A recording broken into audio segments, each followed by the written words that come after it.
Good morning. Cars and coffee at Shelby this morning. And as I always like to say, you never know what's going to roll in any given time that you come down here. And this morning, a lot of you guys know Phil because you know about his 1957 Thunderbird Gasser, which we see at car shows all the time. Well, this morning he rolled in with this little beauty. So, good morning, Phil. Good morning. Good morning. So, Phil, Yeah. tell us about your car. What do you got here? Great. Yeah, certainly. It's a 1969 AMC Rambler Rogue. It's Excellent choice for a hot rod. I man. think so. Yeah. Yeah. It wasn't just my very first AMC, but it was the right car for the right situation with my motor and what I was planning on doing. Let's back up a little bit because Yeah. you were telling me the story on this car off camera, and I want to get that again. Tell me how you came into possession of this car. Sure. So I'll start with the motor. The motor is what I sourced Yeah. first, right? So a really good friend of mine up in Seattle, he actually won this motor in a JEGS raffle. And he's a Mopar guy. So tell me about the motor, though. What is So this? it is a 6.2 liter LS3. Holy mackerel. Yeah, and it's a crate 525 motor. So it's pushing around 600 horsepower the way it sits right now. Wow. Okay. Okay. Yep. Carry on. Yeah, so he's a Mopar guy. He gets the motor and he calls me and he says, "Hey, I don't want this motor. It doesn't do anything for me." So we worked out a deal. So I came in possession of the motor. So a brand new crate motor. So then I had to figure out what to do with the motor. So I explored lots of options there. Came across this car through another person in the Gasser community, and he has a Scrambler Tribute Gasser. And he had purchased the car from the original owners, and when he got the car, it was too nice for him to cut up to do his project.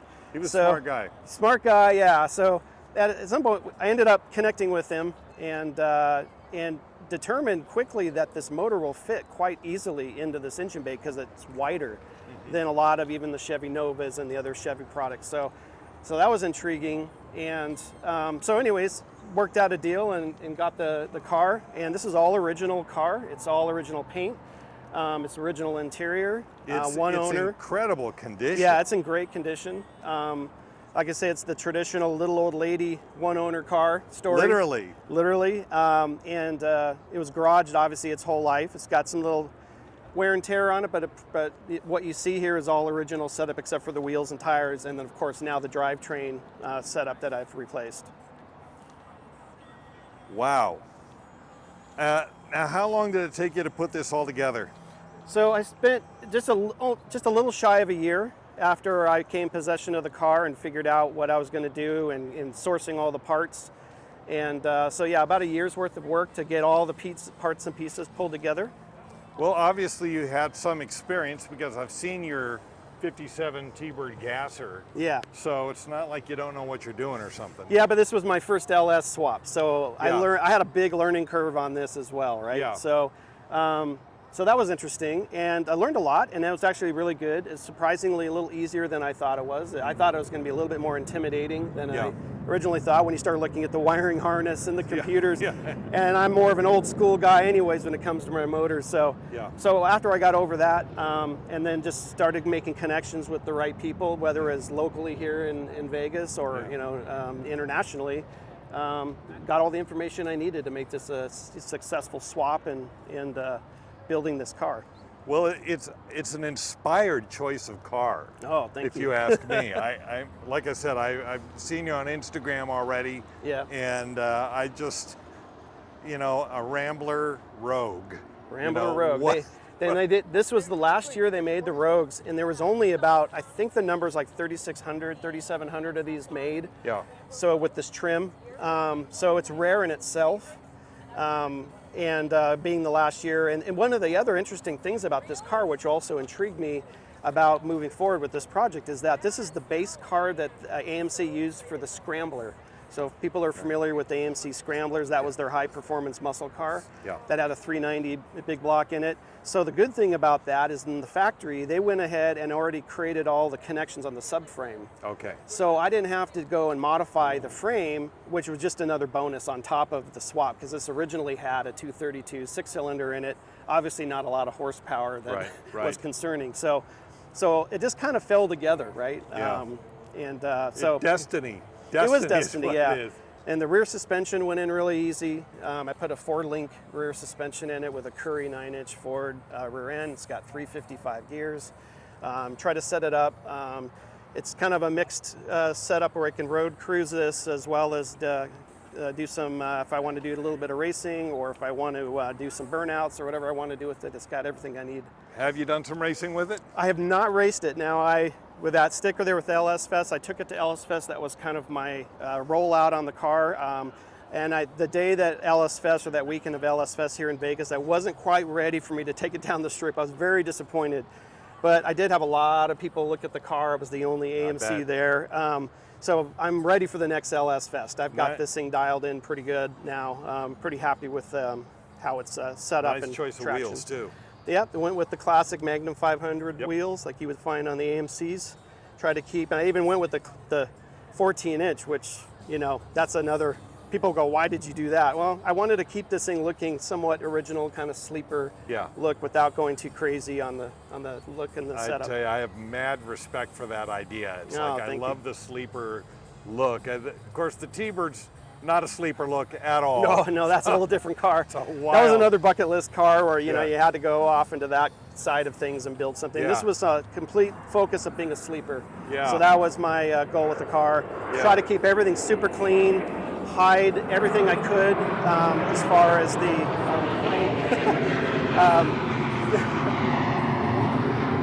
I try to hide all the electronics as much as I could. So underneath the seat, I have I have a transmission computer system that drives the transmission, as well as the CPU and everything for the LS motor itself. So everything's beautiful. tucked Well, away. look, I know you've got this, a beautiful build. I know you got the 57 gasser, but that just begs the question. I mean, what got you into cars originally? How do you?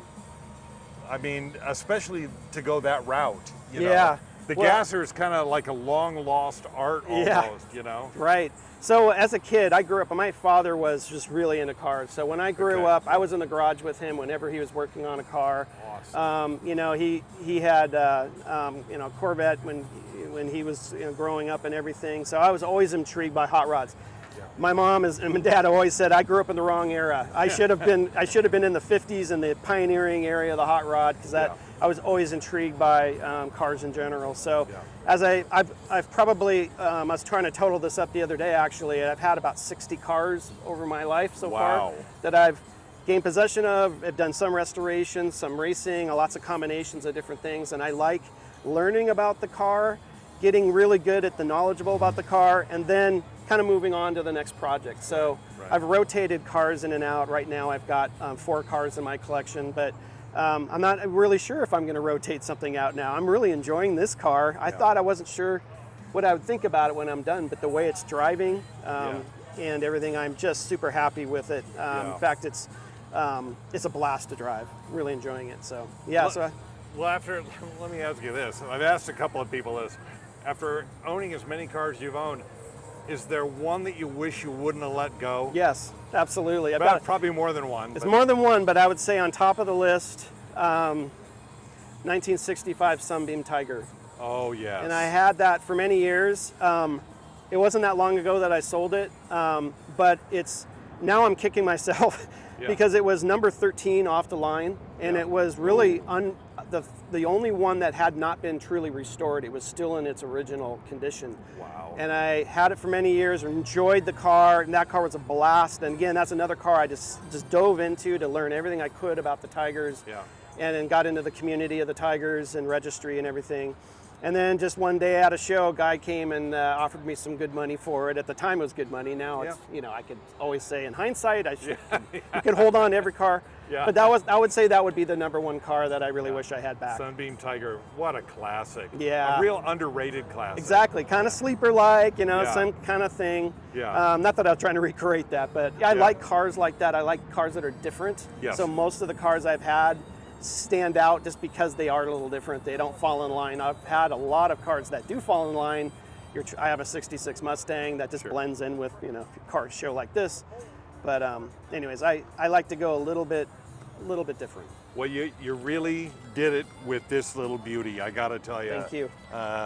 Watched you rolling, like I said, seen you on Instagram, and of course I've seen your gasser too, which that was another, I mean, who puts a gasser in a 57 T-Bird? Yeah. Who does that, Phil? That's another one that, I always wanted to have and build a gasser, and when I had the opportunity to pull that one together, I was like, well, this is different. It's not like your traditional 55 Chevy gasser. And Absolutely. Absolutely. Another inspired choice. Exactly. Well, I'm really glad you brought this out. Glad I had an opportunity to talk to you about it, because you're kind of what my YouTube channel is all about, is car collecting for the rest of us. You know, it's not a garage full of multi-million-dollar Ferraris or something. That's not me. This is real hot rodding right here. Yeah, thank you. Thanks a lot, Phil, for sharing with us. Oh, you bet. Thanks a lot. Appreciate it.